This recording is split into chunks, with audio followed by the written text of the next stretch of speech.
வீடியோவில் எதை பற்றி பார்க்க போகிறோம் அப்படின்னு பார்த்தீங்கன்னா, தமிழகத்தில் கூட்டுறவு வங்கிகளில் நகைக்கடன் தள்ளுபடி.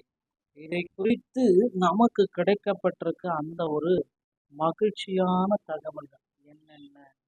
ஸோ இதை பற்றி தான் இந்த ஒரு வீடியோவின் வாயிலாக நாம பார்க்கலாம். மக்களே, நீங்கள் நம்முடைய சேனலை முதல் முறையாக பார்க்குறீங்க அப்படின்னா மறக்காமல் ஒரு சப்ஸ்கிரைப் பெல்லை மட்டும் கிளிக் பண்ணி வச்சுக்கோங்க. ஸோ நகைக்கடன் தள்ளுபடி யார் யாருக்கு எவ்வளவு வழங்க இருக்காங்க, யாரெல்லாம் அந்த கடனை திருப்பி செலுத்த தகுதியானவர்களுக்கு கிடைக்குமா, எல்லாருக்குமே கிடைக்குமா? பெரும்பாலான நடுத்தர குடும்பங்கள் அவசர தேவைக்காக பண தேவைகளுக்காக நகைகள் கடன் வாங்குகின்றனர். ஆனால் குறித்த காலத்தில் பணத்தை திருப்பி செலுத்த முடியாத நிலை தங்கம் ஏலத்திற்கு சென்றுவிடுமோ என்ற அச்சம் அனைவரிடமே வருகிறது.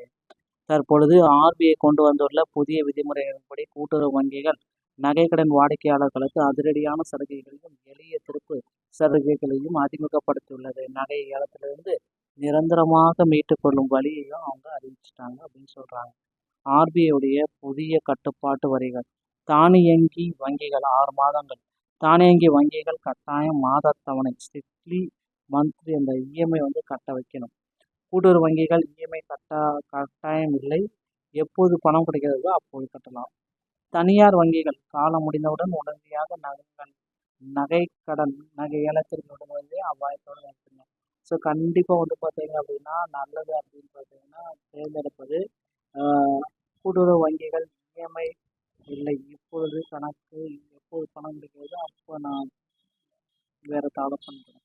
ஸோ வாடிக்கையாளர்களின் சுமையை மாற்று வழிகள் குறைக்க மாற்று வழிகள் குறைந்த வட்டி மற்றும் தள்ளுபடி வாய்ப்பு இதை பயன்படுத்தி மாற்று வழிகளில் வாடிக்கையாளர்களை கொண்டு போகலாம். ஸோ அம்சங்கள் அப்படின்னு அவன் பார்க்குறப்ப கால அவகாசம் 6 மாதம் மட்டுமே போகும். தனியார் வங்கிகளில், கூட்டுறவு வங்கிகளில் 1 வருஷம். ஏல நடவடிக்கை கேட்காமலேயே ஏலத்திற்கு போயிடும். தனியாரில் கால அவகாசம் மற்றும் மாற்று வழிகள் உண்டு. கூட்டுறவு வங்கிகளில் வட்டி விகிதம் தனியார் வங்கிகள் அதிகம், கூட்டுறவு வங்கிகள் மிக மிக குறைவு. தள்ளுபடி இல்லை, அம்சங்கள் இல்லை. கூட்டுறவு வங்கிகளில் அரசு அறிவிக்கும் தள்ளுபடிகள் அப்படியே ஆக்டிங்கில் வந்துடும். பழைய முறை மற்றும் புதிய முறையில் நிறைய குழப்பங்கள் தான் இருக்குது. ஸோ அதை நீங்கள் பார்த்தீங்கன்னாலே உங்களுக்கு தெரியும் இல்லைங்களா?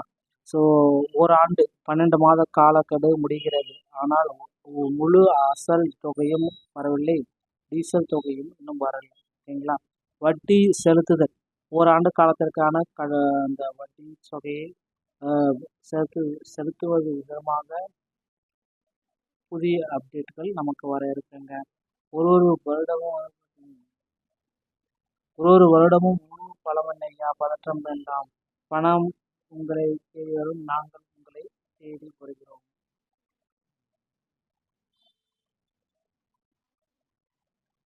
ஸோ மக்களை ஏலத்திலிருந்து காப்பாற்ற வேண்டியது உங்களுடைய கடமை. இதுதான்.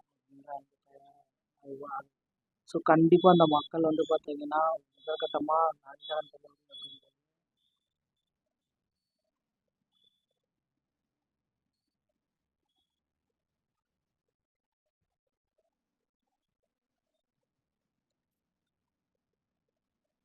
ஸோ இந்த நகைக்கடன் கூட்டுறவு வங்கிகளில் தள்ளுபடி அப்படின்றது இப்போ ரொம்ப ரொம்ப காலகட்டாயத்தில் இருக்காங்க.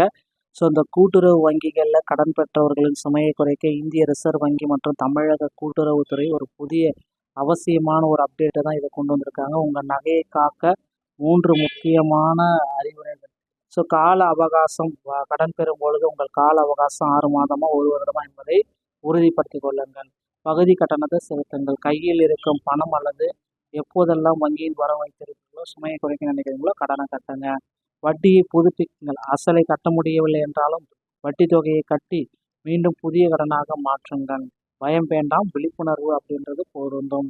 ஆர்பிஐ மற்றும் கூட்டுறவு வங்கிகள் வழங்கும் இந்த எளிய சலுகைகள் உங்கள் குடும்பத்தின் விலை மதிப்பற்ற தாக்கத்தை ஏற்படுத்தும். ஸோ என்ற முறையோடு நான் உங்களுக்கு உங்களுடைய நல்ல தகவலுடன் நான் உங்களை சந்திக்கிறேன். நன்றி, வணக்கம். தேங்க்யூ.